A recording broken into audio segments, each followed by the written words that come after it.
Agora acho que sim, né? Agora tá gravando. Tá. Ué, será que houve, hein? Mas tá tudo bem.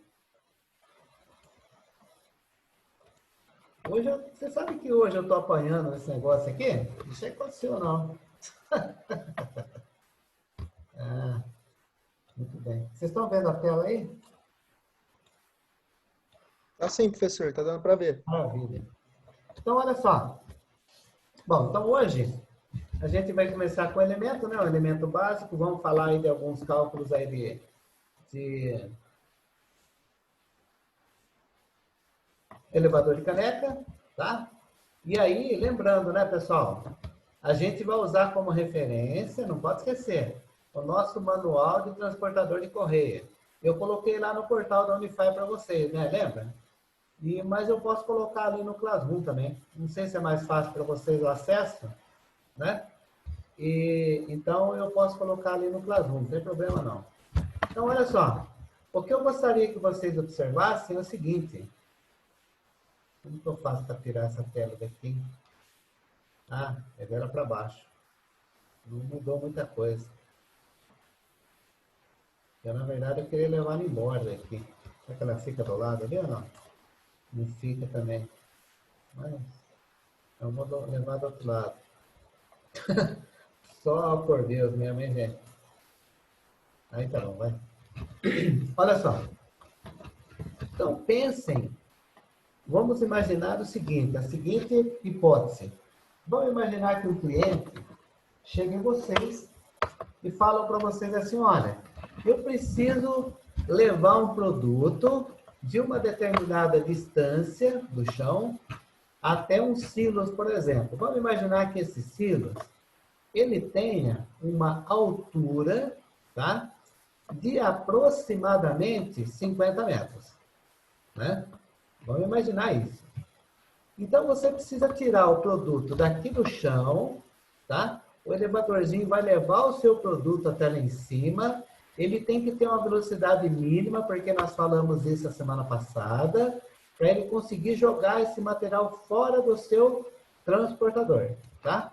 Muito bem. Então, coisas que nós temos que levar em consideração. Notem que aqui do lado nós temos um H, que é a altura de levantamento do material. Quem é esse H? Esse H é a altura que eu quero chegar. Então, para mim, o meu cliente falou para mim assim, olha, eu preciso levar a uma altura de 50 metros. Aí, vocês, como engenheiros, vocês têm que ter a malícia. Se ele quer 50 metros, eu não posso construir um equipamento de 50 metros de altura total. Eu preciso levar em considerações os mancais, as correias, a posição do motor, tá? Então, o que, que acontece? 50 metros é a altura mínima, tá?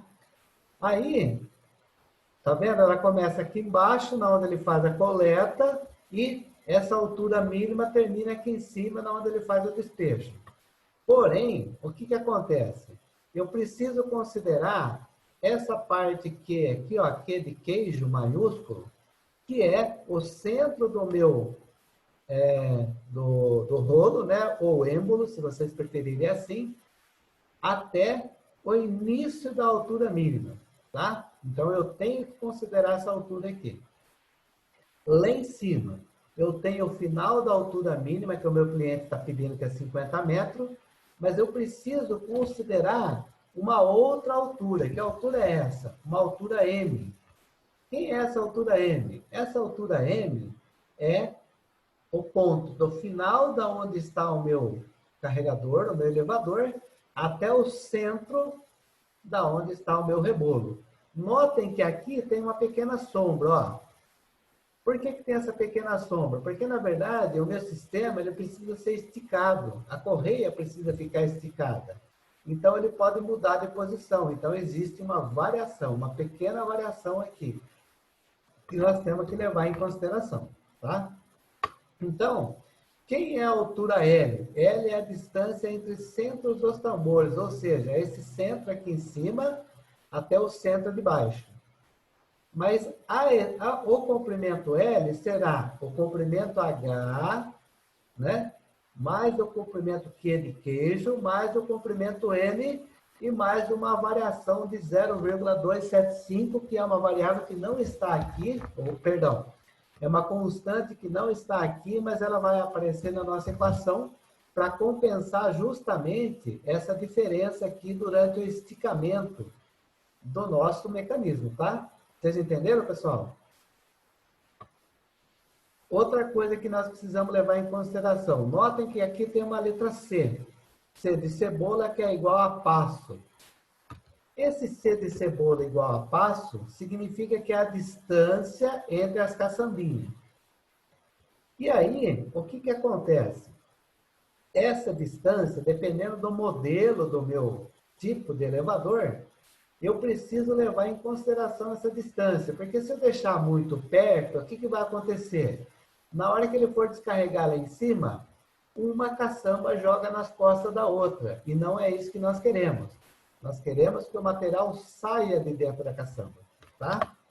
Então, essa estrutura aqui, vocês, de vez em quando, vocês vão dar uma olhadinha nela, porque vai servir como apoio para a gente poder fazer o desenvolvimento do nosso trabalho, tá? Então, não se esqueçam. Isso daqui está no portal lá, viu? Aí, os elevadores, eles podem ser centrífugos ou eles podem ser contínuos. Bom, o que isso significa? É bem simples.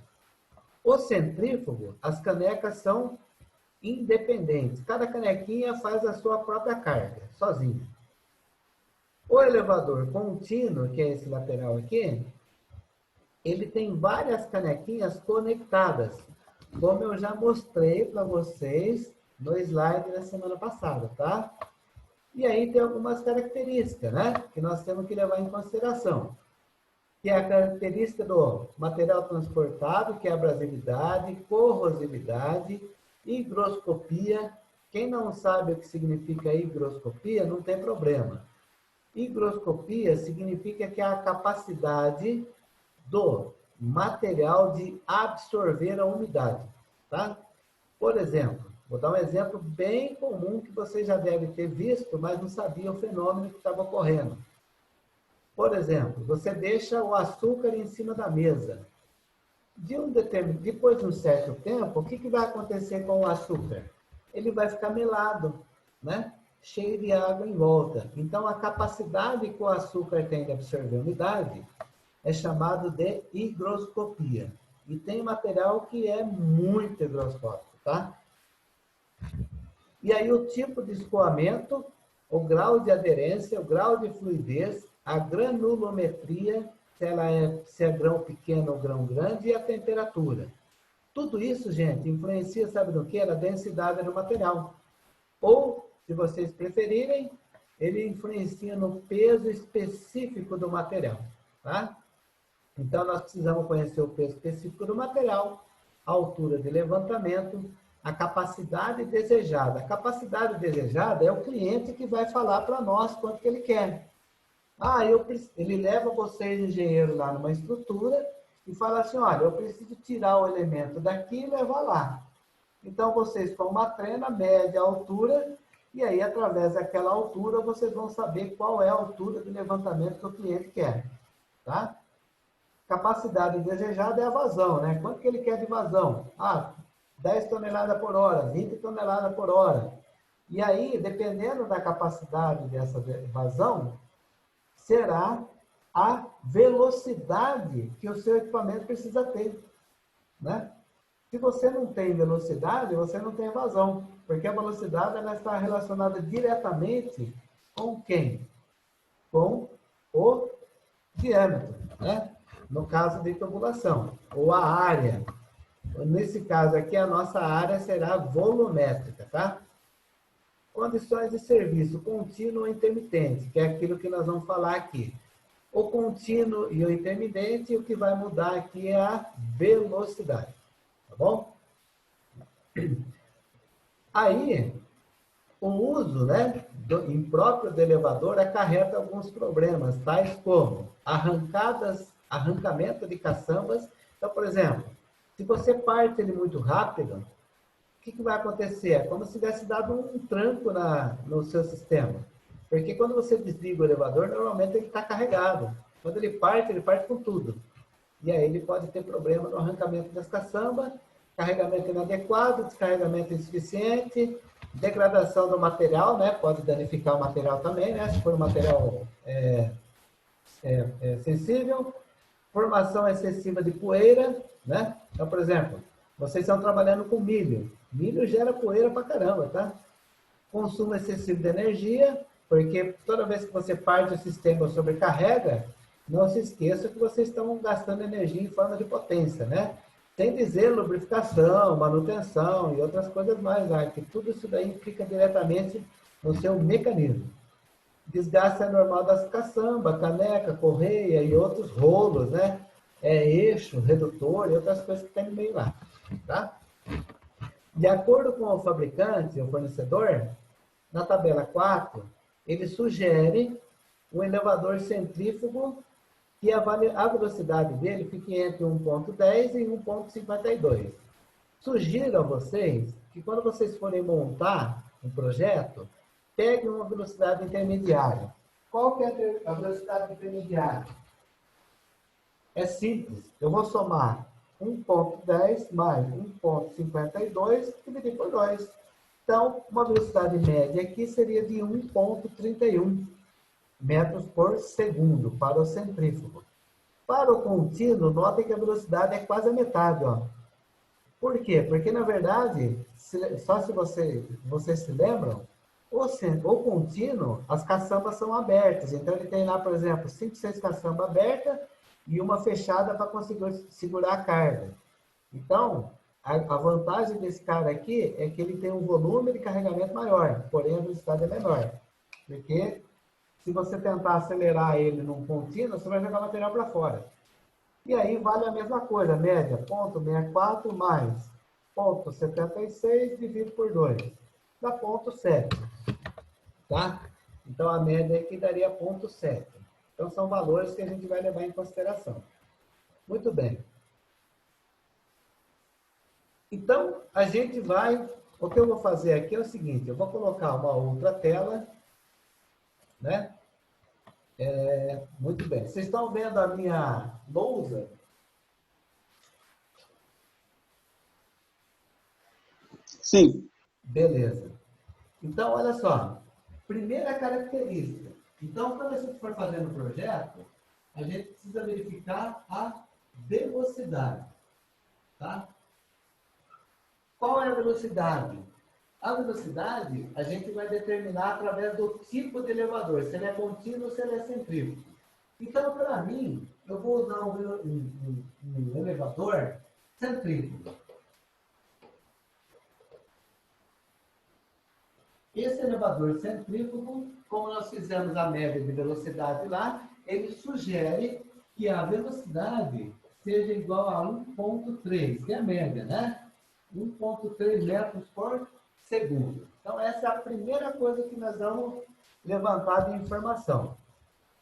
Feito isso, nós vamos precisar de outra coisa. Qual é a vazão que o meu cliente quer? Tá? Qual é a vazão? Né? Eu não sei. Quem vai determinar a vazão para mim é o cliente.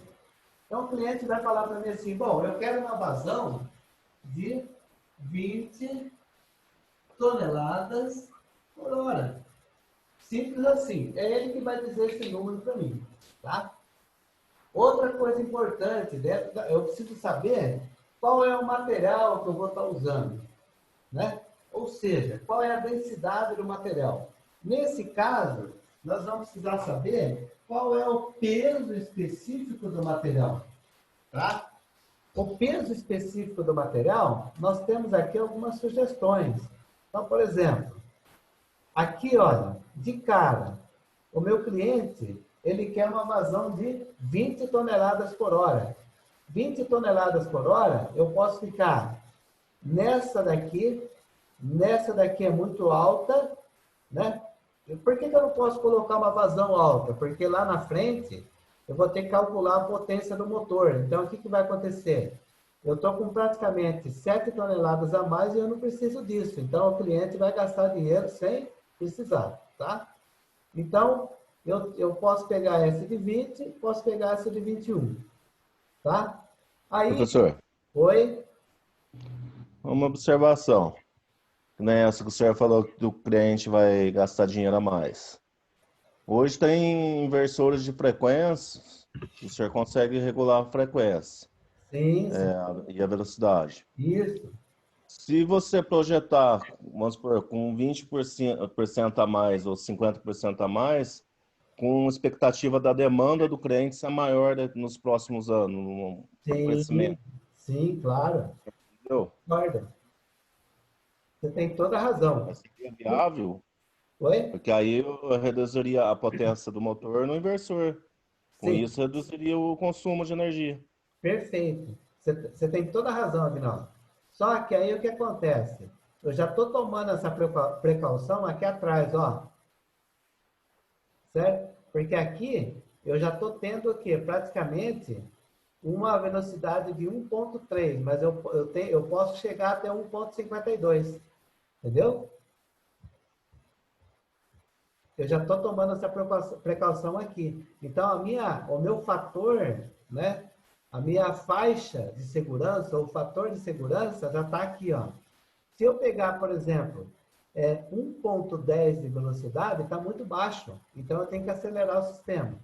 Se eu pegar 1,52, está muito alto. Então, eu tenho que desacelerar. É mais fácil eu acelerar do que desacelerar. E aí entra aquilo que você falou.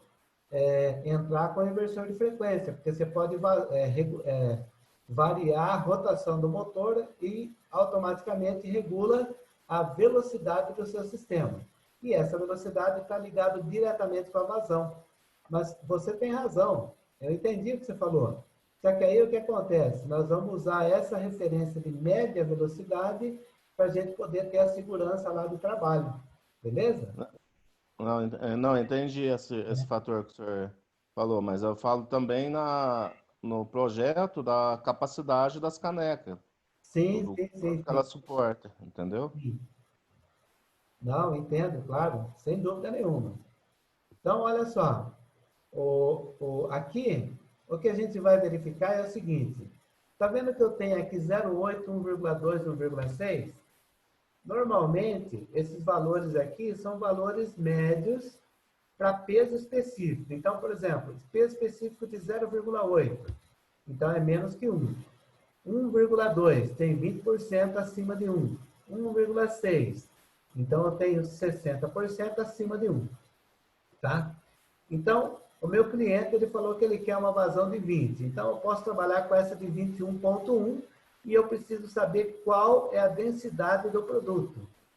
Se for milho, milho, por exemplo, está aqui, ó, é 1,4. Então, eu posso usar a densidade de 1,6. Tá? Se for, por exemplo, vamos supor que seja café. Café seco, né? O grão seco. Grão seco, densidade de 0,8. Então, eu posso usar essa faixa aqui.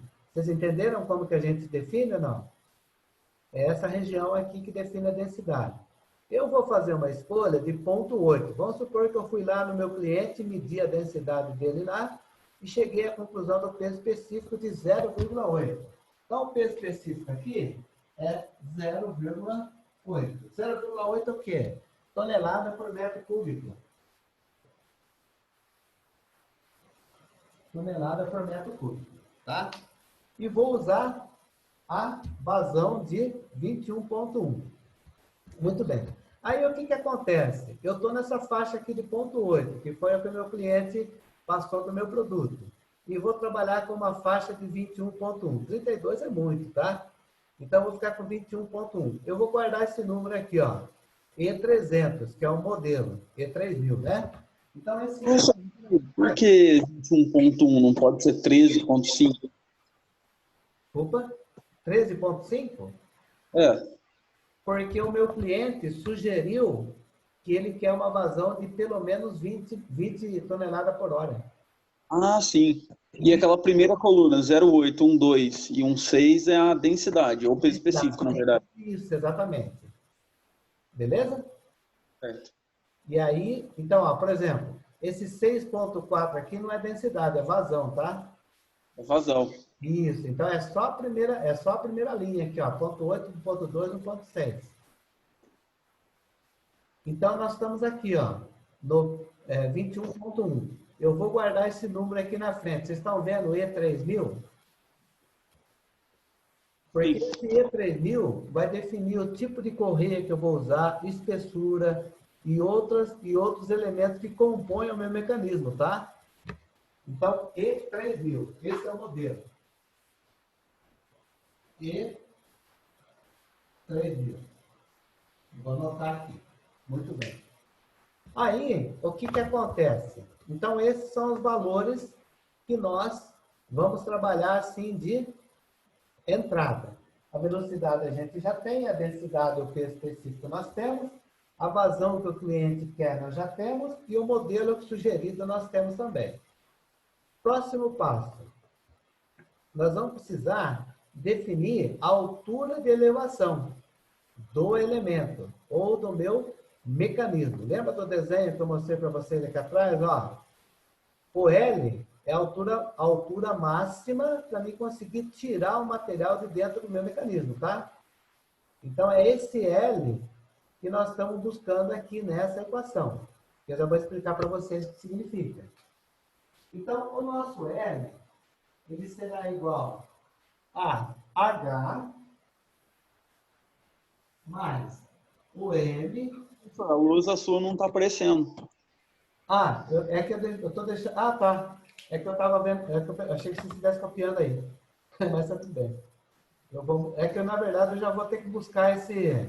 Pode copiar. Vai copiando essa equação, que eu já vou ter que buscar esses valores aqui. Eu vou mostrar onde está. Tá? Mais o Q, né? O Q grande, mais essa constante de 0,275. 0,275 metros. Então, gente, a unidade que define isso é metro. Esse 275 aqui é aquilo que eu falei para vocês. De acordo com eu preciso esticar um sistema, né? Esticar a correia. Então, eu tenho aquela pequena variação lá, tá? Muito bem. Vamos começar. O H, se vocês lerem aqui em cima, é a altura de elevação que o cliente quer, tá? Esse H é a altura que o cliente quer. Então, vamos supor que o cliente, ele chegou na gente e falou assim, olha, eu quero elevar uma carga em 50 metros. Então, o nosso H é 50 metros. Então, eu vou colocar aqui, o nosso H é igual a 50 metros. Já que eu abro a lousa para vocês, tá? Vocês entenderam o que significa o H? H é a altura que o cliente está pedindo. O M e o Q são aquelas configurações da nossa caixa. Ó. Tá vendo o Q aqui, gente? Vocês estão enxergando? Tá vendo? E o M aqui em cima, ó. O M está aqui em cima. E o Q está aqui embaixo. Tá bom? Então, o Q e o M representam essas cotas, né, do comprimento do nosso elevador. Tá? Muito bem. Aonde que eu acho o M e o Q? O M e o Q, eles estão aqui, ó, em dimensões, tá? Olha só, anotem aí no caderno. O M está aqui e o Q está aqui, ó. Vocês estão vendo a coluna, gente? Sim. O M, notem que no M eu tenho 540, 585, 620, 700, 700, 700, não é? Qual é o M que eu vou usar? O M que eu vou usar é de acordo... O M que eu vou usar é de acordo com o modelo que eu vi lá atrás. Tá vendo ou não? Ó. Epa. Então, ó. O M está nessa faixa aqui do E3000, que é o modelo que nós adotamos lá atrás, ó. Tá? Então, o M é esse cara aqui, certo? E o Q é esse cara aqui, ó, 470. O M é 620 e o Q é 470. Tudo bem, gente? Então, o M e o Q, eu vou colocar do lado aqui na lousa, daqui a pouco eu já abro para vocês. O M é 620. Notem que essa unidade aqui está em milímetros. Então, o L nosso é metro. Nós temos que dividir isso por 1000. Então, 620 vai dar 0,62 metros. E o Q, 0,47 metros. Tá bom, gente? Vocês viram da onde que surgiu o Q e o M?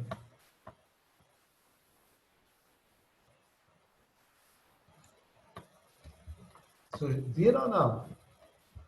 Sim. Maravilha. Tabela de dimensões gerais, a gente pega o modelo que a gente encontrou de acordo com a... Exatamente. Tá?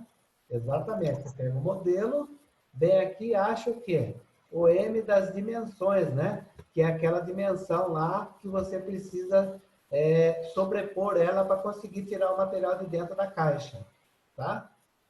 Muito bem. Feito isso, agora voltamos para a lousa. Então, olha só.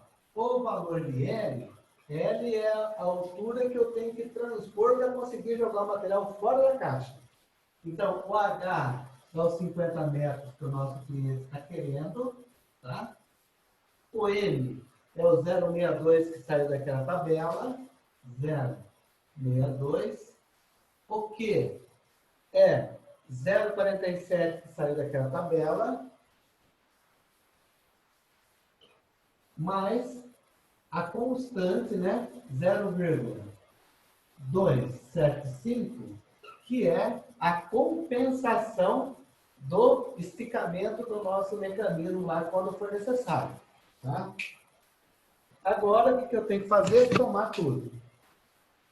Então, eu tenho 50 mais 0,62 mais 0,47 mais 0,275. Eu achei aqui 51,3. Então, o que eu vou fazer? Eu vou usar um L de 51,3. Eu vou usar 51,5 metros. Tá? Esse L não é o L de construção, tá, gente? O L de construção é o L que você vai colocar no seu desenho, de acordo com aquela estrutura que nós vimos, tá? Esse L vai servir para mim achar potência, força, velocidade, tudo isso que nós vamos usar. Então, esse L aqui é um L para cálculo. Porque a altura que me interessa lá tem que olhar o escopo do desenho, tá? Beleza? Muito bem. Então... Professor. Oi? Naquela fórmula que o senhor tinha passado anteriormente, tinha um G ali no meio. Por que que nessa conta que o senhor fez não tem esse G? Calma, deixa ver. Cadê o G? É um Q. Ah, sim. Então eu que acabei copiando errado. Não, tá tudo bem. É um Q de queijo. Tudo bem? Muito bem. Então, voltando na lousa, o nosso L, vou colocar em vermelho aqui, ó, ele equivale a 51,5 metros. Tá? Vou deixar ele ali quietinho e vou atrás de outras informações. Então, o que eu preciso fazer agora? Eu vou precisar... Vocês estão copiando aqui? Sim. Tá. Me avisa a hora que vocês terminarem para eu poder apagar esse pedacinho aí, tá?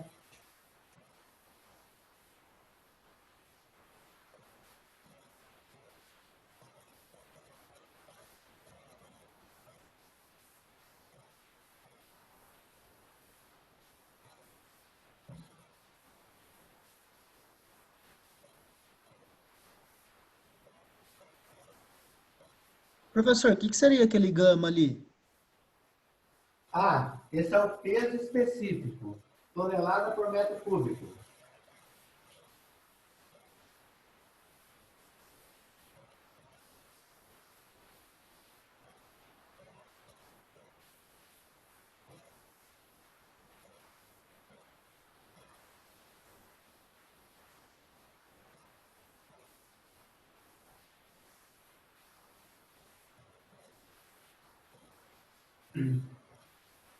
Eu posso apagar as duas primeiras linhas?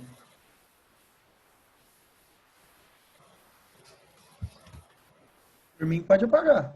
Acho que pode sim. Ô, professor, Oi? essa fórmula do L, como é que é o nome dela? L é o comprimento, ó. Vou colocar para você ver. L, Sim. ó, L é a distância de centro entre os tambores. Ah, sim. Tá vendo? Certo. Obrigado, professor. Foi nada. Vou apagar as duas primeiras linhas, tá?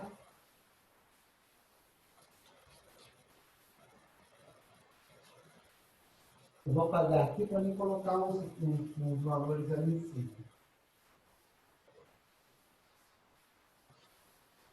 Ó. Então, a vazão que o meu cliente quer é de 20 toneladas por hora. Certo, gente? A velocidade que nós adotamos é 1,3 metros por segundo, tá? O que mais que eu coloquei? Ah, o peso específico, que é a densidade, é 0,8 toneladas por metro cúbico, tá? Por metro cúbico. O modelo que nós estamos trabalhando será o E3000. Certo? Aí, o H é o que o cliente quer, né? O H que o cliente quer é 50 metros. O M que nós achamos na tabela, ele é igual a 0,62 metros. O Q, esse é o Q, né? Que nós achamos na tabela, é de 0,47 metros. E, finalmente, vou colocar em vermelho aqui, para a gente saber que foi o número que nós encontramos, né? O L que nós achamos foi de 51,5 metros, tá? Muito bem. O resto eu vou apagar agora.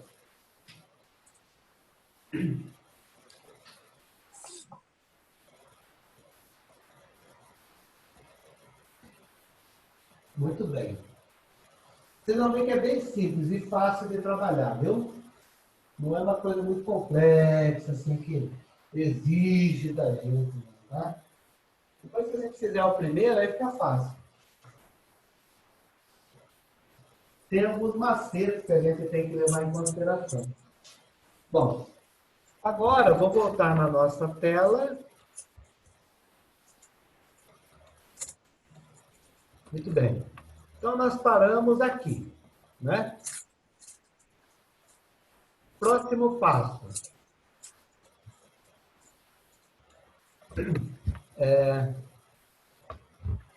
Observem que eu tenho aqui um conjunto de caçambas, tá vendo? Na verdade, é uma caçamba só que com vista diferente, né?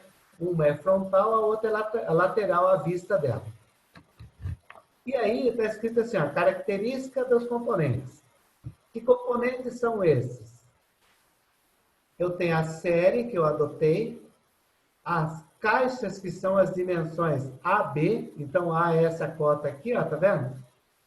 E AB é essa cota aqui. Então, a dimensão A do nosso 3000 é 0,4 metro, ou 400 milímetros.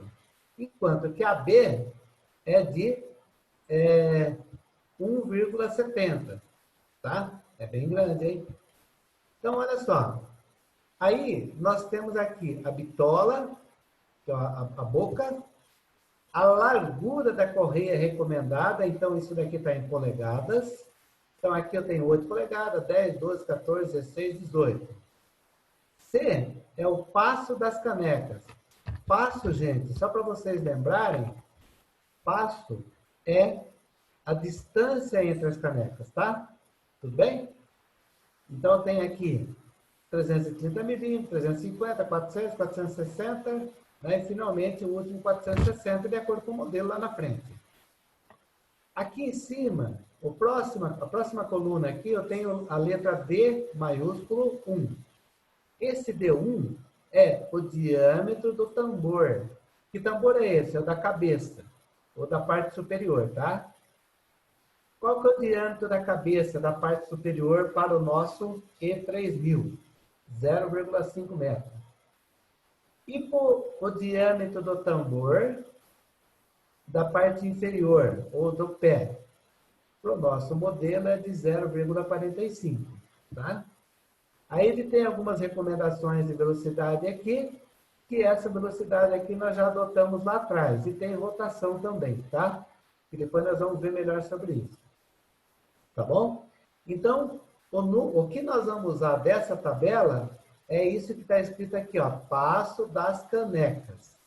Então, anotem aqui, ó, E3000, o passo da caneca é de 400 milímetros, tá? Então, eu vou colocar aqui, ó, C maiúsculo, que é o passo da caneca, 0,4 metros. Tá? Vocês entenderam? Mas, gente, eu estou usando, por enquanto... Oi? Nós não estamos vendo a lousa, professor. Não, calma, eu só anotei na lousa esse número aqui. Ah, beleza. Tá? Então, esse C, que é o passo... Ele falou que está acabando a bateria? Isso. O C, esse C aqui maiúsculo, então, é o passo das canecas, tá? Agora, uma outra coisa importante, que nós vamos ter que levar em consideração. Observe o seguinte, olha só. A caneca, como que nós vamos achar o volume da caneca, né? A gente, para achar o volume, como que a gente acha o volume? O volume é a área, certo? Ou a boca, né? Vezes a altura. Então, eu tenho a área vezes o H de altura. Nesse caso, a minha área vai ser representada por duas letrinhas, Y e X. Tá vendo aqui, ó? X e Y. Tá? E esse XY, notem que eu tenho um X aqui também, né? Na horizontal. Então, nós vamos considerar o seguinte, a seção X, né? Seção X vezes seção Y, tá? Para a gente achar o volume. Nós não vamos precisar calcular a caneca, porque a caneca já está pronta nessa tabela. Tá? Então, olha só. Esse cara aqui, ó, eu tenho a cota A, a cota B, a cota C. Essa cota C não é o passo não, viu? Essa cota C é a cota da caneta, da caneca. Esse cara aqui, ó. Entenderam ou não? A cota C é a abertura. Ó, quando a gente está falando... Boca, isso. Quando a gente está falando aqui capacidade, significa que essa cota aqui, ó, essa cota C, não é esse C aqui, ó. É diferente. Esse C é do passo. E esse C é a cota da caneca. Certo, gente? Ô, professor, Oi? só uma dúvida. O passo seria do final, tipo assim, da boca de uma caneca até a boca da outra, ou da boca de uma caneca até a parte de baixo da outra? Ó, tá vendo a caneca aqui na lousa, na tela? Sim, sim. Aham. Ó, tá vendo o passo? Tá enxergando aí? Ah, sim. É da boca de uma até a boca da outra. Isso, exatamente. Esse é o Tá passo. certo. É, Beleza, então, professor. Obrigado. passo é distância entre elas. Fechou? Fechou, fechou. Passo é distância. É que nem, por exemplo, quando você fala assim, qual é o passo da corrente, né? Corrente de bicicleta, corrente de moto. Ah, o passo Uhum. é meia polegada, quer dizer que é a distância entre elos, né? Tá? Certo, certo. Então, vocês entenderam? O que nós vamos ver na próxima tela, então, são as cotas das dimensões dessa caçambinha, tá? Então, eu não vou precisar da cota A, nem da cota B, nem da cota C, nem da cota R, nem da bitola por enquanto e nem do peso. Mas eu vou precisar saber qual é a vazão. Como que eu acho a vazão? A vazão, observe que aqui eu tenho x vezes x, né, que é aquela cota cortada lá da caçambinha, e y vezes y. Então, para x vezes x no primeiro modelo, eu tenho 0,5, 1,3, 2,1, 3,4, 4,7 e 6. Para x, eu tenho 0,85, 1,9, 3,4, 5,4, 7,5, 9,6. Qual que é meu número? Qual é o número que me interessa? Eu olho no modelo aqui, ó. O meu modelo é o E3000. Alguém pode falar para mim qual é o valor de x vezes x? 2,1 decímetro cúbico. Exatamente. X é igual a 2,1 decímetro cúbico. Muito bem. E do valor y? 3,4. 3,4 decímetro cúbico. Muito bem. Então, vamos lá. Olha só. Então, guardem esse número e olhem aqui embaixo, né, no nosso slide. 1 decímetro cúbico é o mesmo que eu dividi por 1000. Tá vendo aqui, gente? Porque eu não posso usar a unidade decímetro cúbico para calcular a vazão, né, gente? Não faz sentido nenhum. Se eu estou usando as unidades em metros, então tem que ser metro cúbico. Então, se eu pegar a cota x e a cota y, depois eu tenho que dividir por 1000 para me achar o quê? O decímetro cúbico em metro cúbico. Tá vendo a relação aí, gente? Sim, é 1 para... 1 para 1000. Certo? 1 milésimo, né? Muito bem. Estamos quase lá, ó. Então, primeiro eu vou explicar e depois eu vou colocar na lousa. Calma que eu já vou abrir a lousa para vocês, tá? Eu acho que não vai dar tempo de terminar nem essa conta hoje, hein? Bom, então olha só. A gente vai calcular a potência necessária para a gente poder levar aquele material de quanto? De densidade de peso específico de 0,8, com a vazão de 20 toneladas por hora, numa altura de 50 metros, tá certo? Então, uma velocidade de 1,3. Então, olha só, a equação da potência, eu já tenho o valor direto em HP.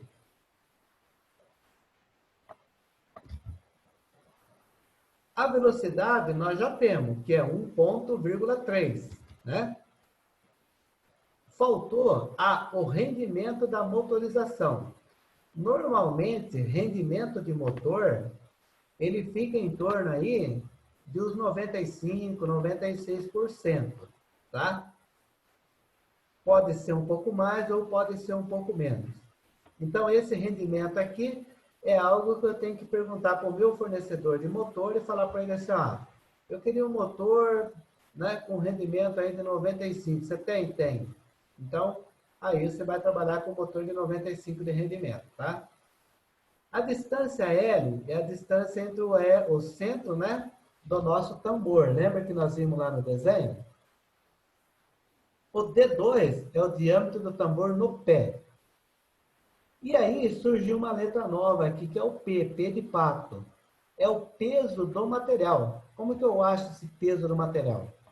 eu faço o seguinte, eu pego 1000, multiplico pelo peso específico, que é o nosso gama aqui, e multiplico por QC. QC é a capacidade de cada caneca em metro cúbico. Opa, se é metro cúbico, eu descobri que a caneca ela está em decímetro cúbico. Então, se eu transformar decímetro cúbico em metro cúbico, é o meu QC. Entenderam ou não, gente? Como que é, professor? Eu fiquei meio confuso. Tá. Ó, leia o que está escrito aqui embaixo, ó. QC, capacidade de cada caneca. Só que nós olhamos lá atrás, a caneca eu peguei o X vezes X e o Y vezes Y, tá certo? Sim. Qual é a unidade que estava lá, você lembra?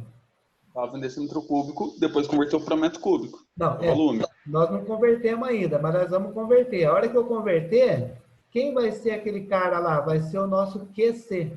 Entendeu? Sim. O resultado é o nosso QC. Tá?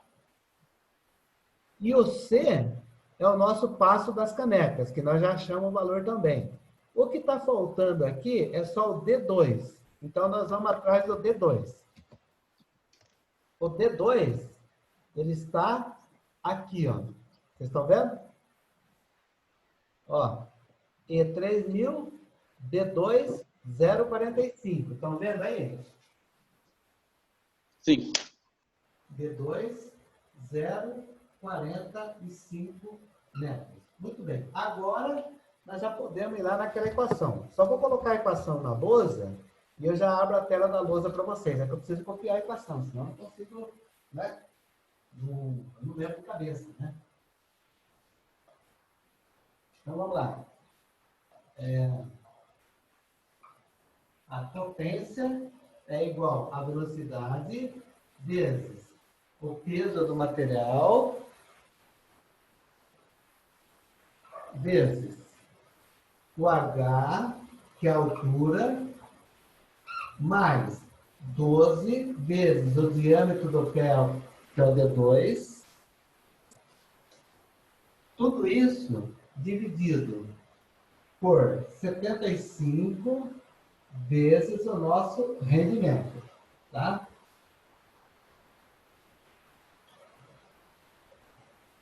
Muito bem. Aí, o que que acontece? Eu vou anotar outra equação do lado aqui, tá? Dessa equação aí que nós precisamos dela. Que o P do peso é igual a 1000, que multiplica ao peso específico, que multiplica ao Q minúsculo, vezes C, dividido pelo passo. Tá? Muito bem. Agora eu vou abrir a lousa para vocês. Então, olha só, coloquei aqui na lousa, tá? A velocidade, nós temos aqui na nossa equação. O P, ainda nós não temos, mas nós vamos atrás dele. O H nós temos, que é 50 metros que o cliente quer. O D2 nós temos, que eu peguei lá na tabela, que é 0,45. O rendimento de 95%, tá? E faltou o P.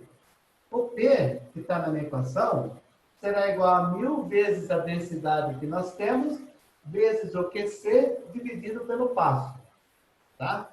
Muito bem. O que está faltando para nós lá é o QC. Tá? O QC, eu vou colocar aqui do lado, ó. QC, depois eu apago. QC é igual a X vezes X vezes Y vezes Y. Tá certo? Entenderam ou não? Quanto vale o X vezes X lá na minha tabelinha? Alguém falou para mim aí. Quanto vale? 2,1. 3,1 decímetro. 3,1. Quanto vale o Y? 3,4. 3,4. Eu fazendo essa conta, eu vou ter 2,1 vezes 3,4. 7,14. 7,14 decímetro cúbico. Certo? Só que 1 decímetro cúbico é igual a 0,001 metro cúbico, tá? Como que eu saio desse problema? Simples. Eu pego 7,14, 7,14 decímetro cúbico igual a X. O que eu vou fazer? Eu vou pegar esse cara e multiplicar por esse. Então, ou dividir por 1000, tanto faz, tá? Então, é 7,14 vezes 0,001. 7,14.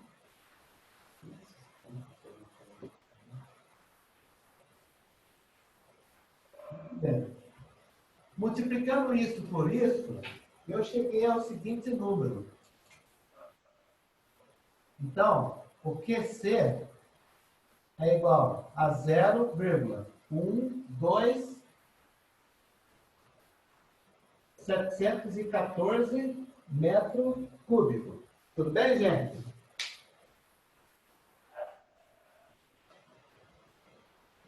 Beleza? Beleza. Professor, eu só fiquei com dúvida. Tipo assim, o XX é dado em decímetro cúbico. O YY também.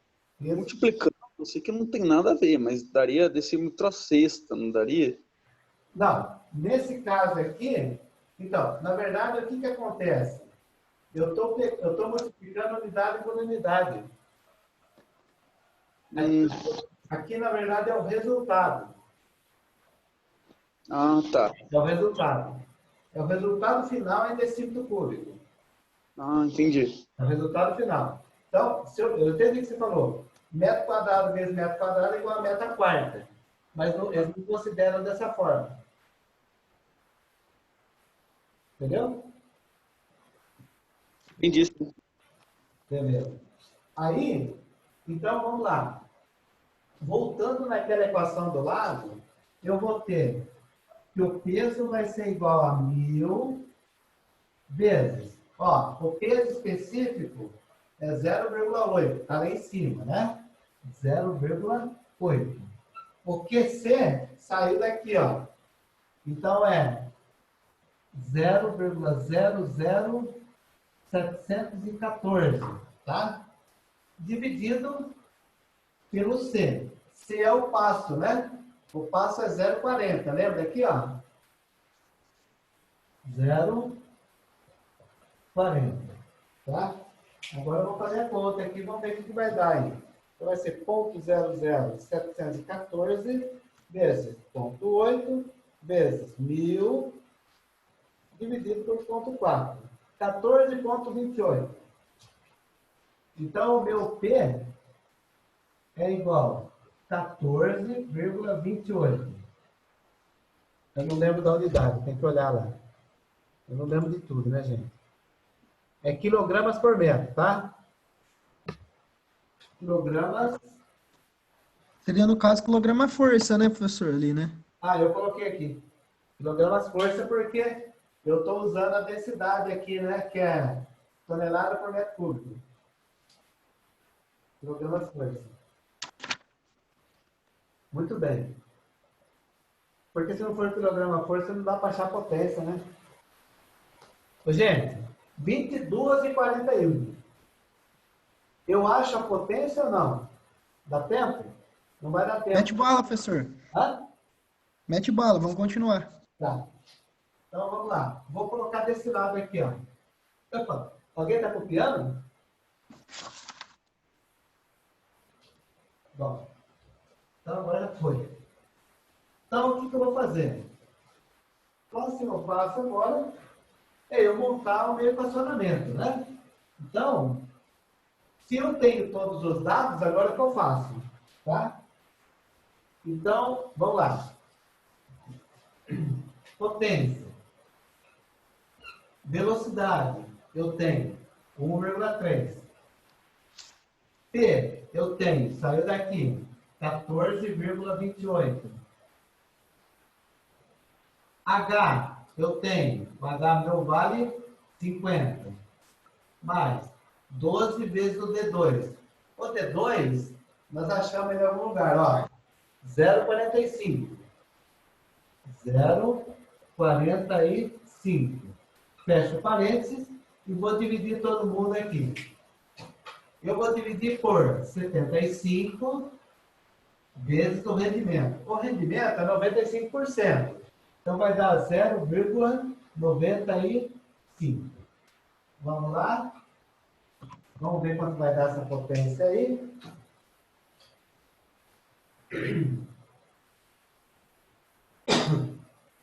Eu vou começar por dentro aqui, tá? Então, 0,45 vezes 12. Mais 50. Vezes 14,28. Vezes 1,3. Dividido por 75 vezes 0,95. Eu achei 14,4. 3,43, né?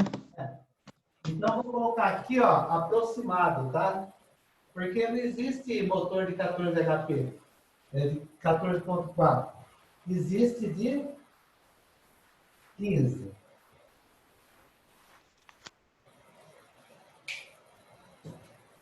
Tá?